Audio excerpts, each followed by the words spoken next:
మేలయ్యా నాకది మేలయ్యా. చాలయ్యా చాలయ్యా నీ కృప చాలయ్యా, మేలయ్యా మేలయ్యా నాకది మేలయ్యా. నీ కృపయే చాలయ్యా నాకది మేలయ్యా. నీ గణనే చూపయ్యా నాకది గణదయ్యా. నీ కృపయే చాలయ్యా నాకది మేలయ్యా.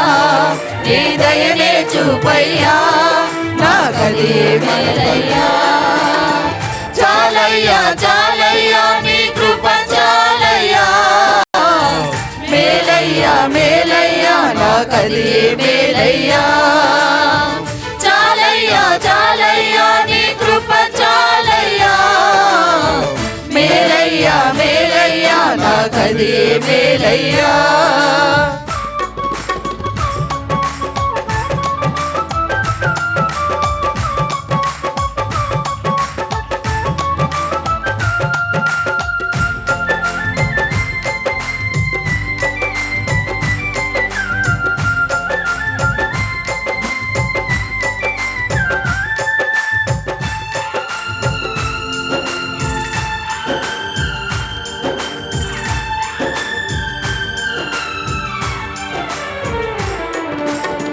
ప్రార్థించు వారికి కృప చూపుటకు ఐశ్వర్యవంతుడవు నీవే యేసయ్యా.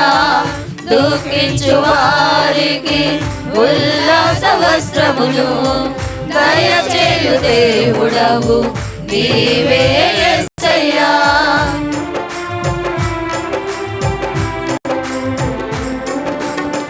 ప్రార్థించు వారికి కృప చూపుటకు ఐశ్వర్యవంతుడవు నీవే యేసయ్యా.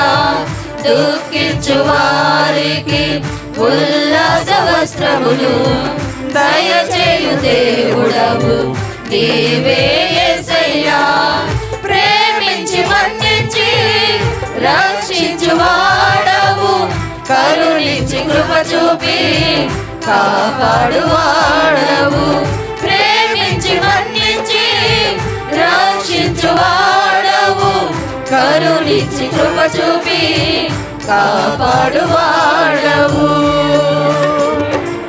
నీ కృపయే చాలయ్యా నాకది మేలయ్యా.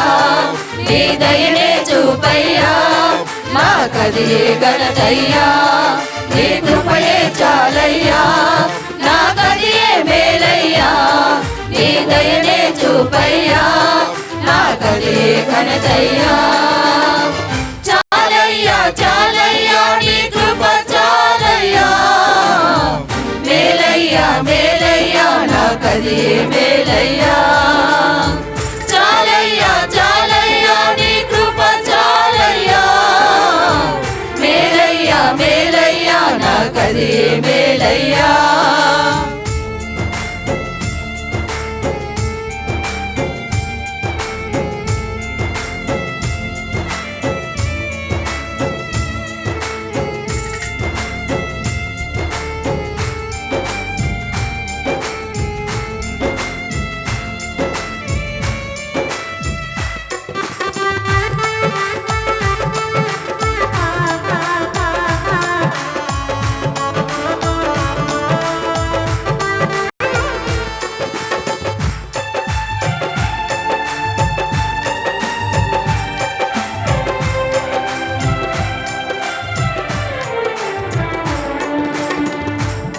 దీనాత్ములకు దయ చూపుటకు కరుణ సంపన్నుడవు నీవే యేసయ్యా.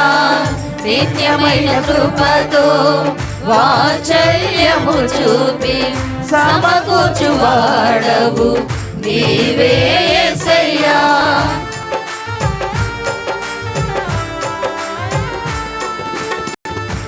దీనాత్ములకు దయ చూపుటకు కరుణ సంపన్నుడవు నీవే యేసయ్యా. నిత్యమైన కృపతో వాత్సల్యము చూపి సమకూర్చువాడవు నీవే యేసయ్యా. ఓదార్చి బలపరచి నడిపించువాడవు, దీవించి కనపరచి హెచ్చించువాడవు. ఓదార్చి బలపరచి నడిపించువాడవు, దీవించి కనపరచి హెచ్చించువాడవు. నీ కృపయే చాలయ్యా, నాకదియే మేలయ్యా. నీ దయనే చూపయ్యా, నాకదియే ఘనతయ్యా. నీ కృపయే చాలయ్యా, నాకదియే మేలయ్యా. నీ దయనే చూపయ్యా, నాకదియే ఘనతయ్యా.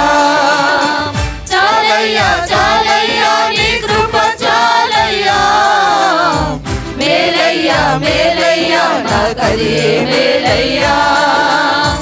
చాలయ్యా చాలయ్యా, నీ కృప చాలయ్యా. మేలయ్యా మేలయ్యా, నాకదియే మేలయ్యా. నీ కృపయే చాలయ్యా, నాకదియే మేలయ్యా. నీ దయనే చూపయ్యా, నాకదియే ఘనతయ్యా. నీ కృపయే చాలయ్యా, నాకదియే మేలయ్యా. నీ దయనే చూపయ్యా, నాకదియే ఘనతయ్యా. నీ కృపయే చాలయ్యా, నాకదియే మేలయ్యా. నీ దయనే చూపయ్యా, నాకదియే ఘనతయ్యా. నీ కృపయే చాలయ్యా, నాకదియే మేలయ్యా. నీ దయనే చూపయ్యా, నాకదియే ఘనతయ్యా. హల్లెలూయా హల్లెలూయా. రెండో పాటగా పాటల పుస్తకం నుంచి 10వ నెంబర్ పాట, నీ మాట జీవము గలదయ్యా, నీ మాట సత్యము గలదయ్యా అనే పాట పాడుకుంటూ దేవుని కనపడుద్దాం.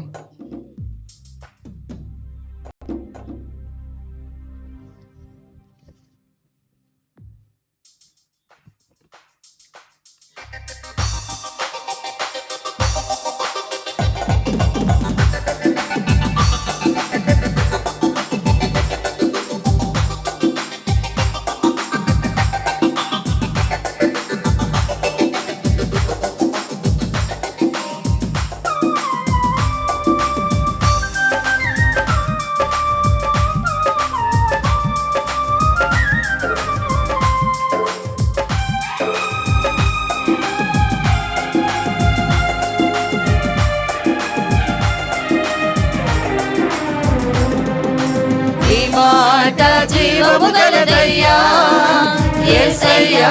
నీ మాట సత్యము గలదయ్యా. నీ మాట మార్పు లేనిదయ్యా యేసయ్యా. నీ మాట మరచిపోనిదయ్యా. నీ మాట జీవము గలదయ్యా యేసయ్యా.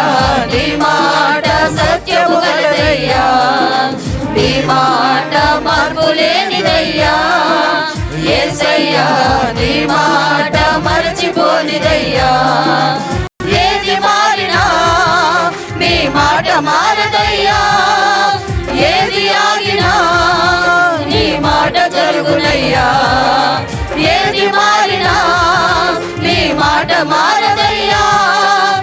ఏది ఆగినా నీ మాట జరుగునయ్యా. నీ మాట జీవము గలదయ్యా యేసయ్యా. నీ మాట సత్యము గలదయ్యా. నీ మాట మార్పు లేనిదయ్యా యేసయ్యా. నీ మాట మరచిపోనిదయ్యా.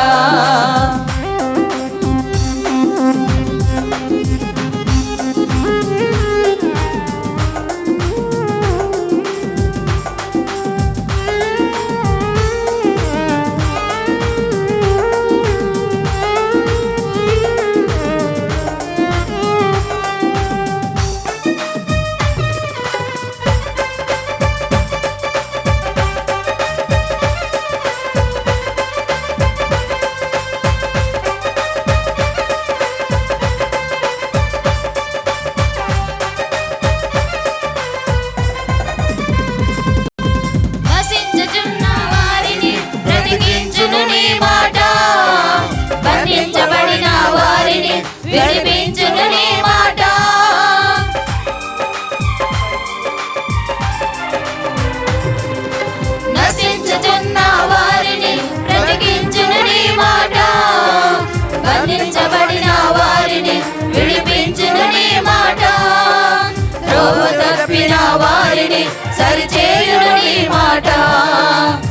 కృంగిపోయిన వారిని లేవనెత్తును నీ మాట, త్రోవ తప్పిన వారిని సరిచేయును నీ మాట, కృంగిపోయిన వారిని లేవనెత్తును నీ మాట. ఏది మారినా నీ మాట మారదయ్యా, ఏది ఆగినా నీ మాట జరుగునయ్యా, ఏది మారినా నీ మాట మారదయ్యా, ఏది ఆగినా నీ మాట జరుగునయ్యా. నీ మాట జీవము గలదయ్యా యేసయ్యా, నీ మాట సత్యము గలదయ్యా, నీ మాట మార్పు లేనిదయ్యా యేసయ్యా, నీ మాట మరచిపోనిదయ్యా.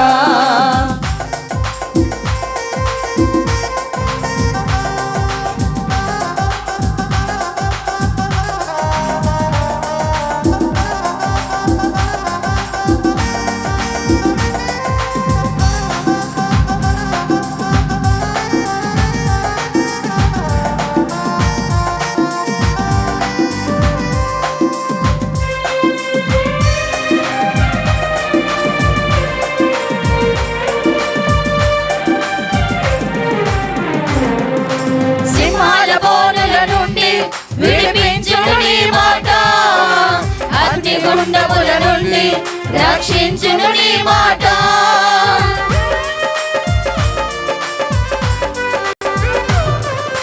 సింహాల బోనుల నుండి విడిపించును నీ మాట, అగ్నిగుండముల నుండి రక్షించును నీ మాట. మారా బ్రతుకులు కూడా మధురము చేయును నీ మాట, ఆరిపోయిన బ్రతుకును వెలిగించును నీ మాట, మారా బ్రతుకులు కూడా మధురము చేయును నీ మాట, ఆరిపోయిన బ్రతుకును వెలిగించును నీ మాట.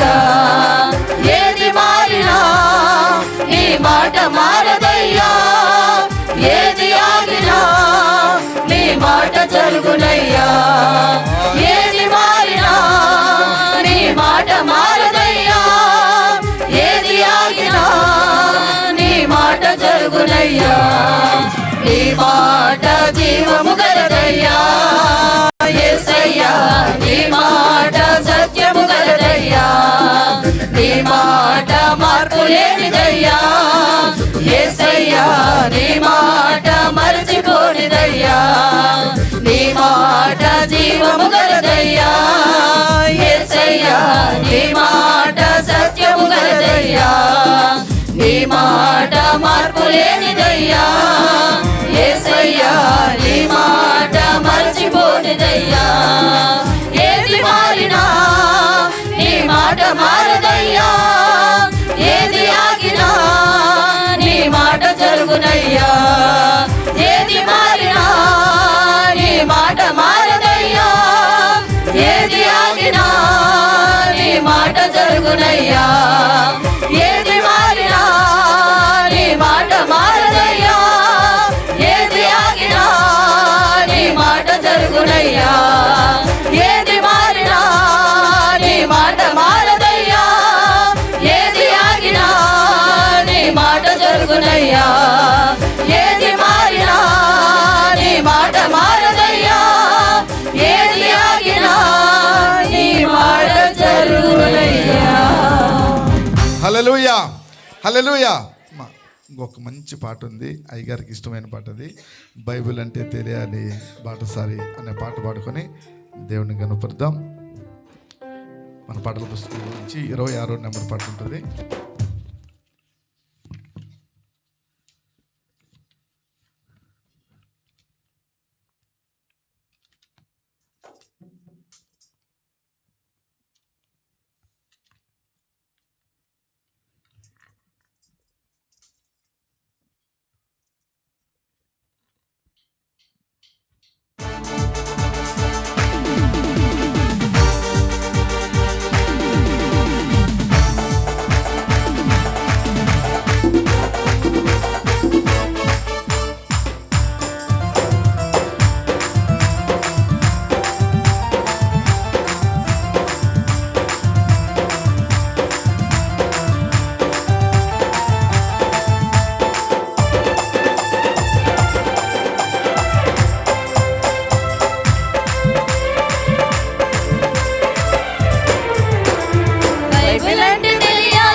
చదువు నీ బ్రతుకు ఒక్కసారి, చదువు నీ బ్రతుకు ఒక్కసారి.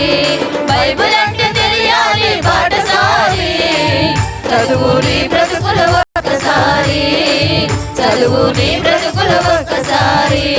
నిన్నైనా నేడైనా నిరంతరం మారని మానీయ గ్రంథము, యేసుని ప్రేమానుబంధము. మారని మానీయ గ్రంథము, యేసుని ప్రేమానుబంధము. బైబిల్ అంటే తెలియాలి పాఠశాలి, చదువు నీ బ్రతుకులు ఒక్కసారి, చదువు నీ బ్రతుకులు ఒక్కసారి.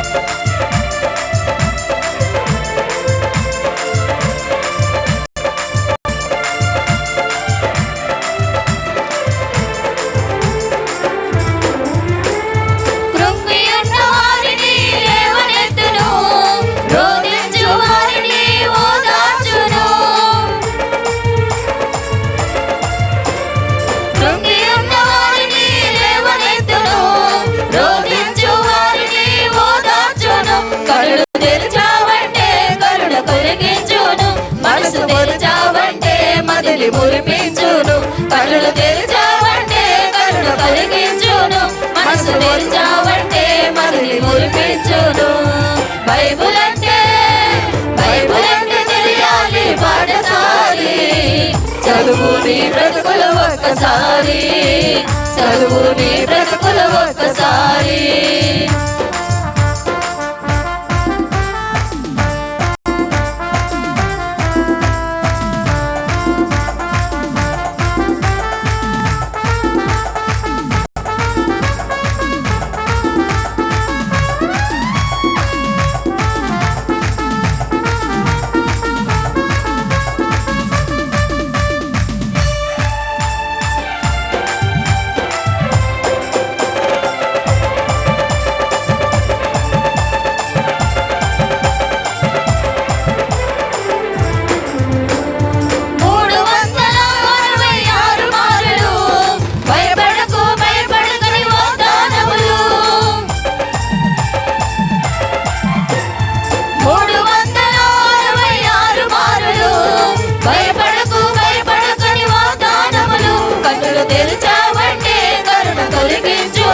మనసు తెరిచావంటే మదిని మురిపించును, కళ్ళు తెరిచావంటే కరుణ కలిగించును, మనసు తెరిచావంటే మదిని మురిపించును.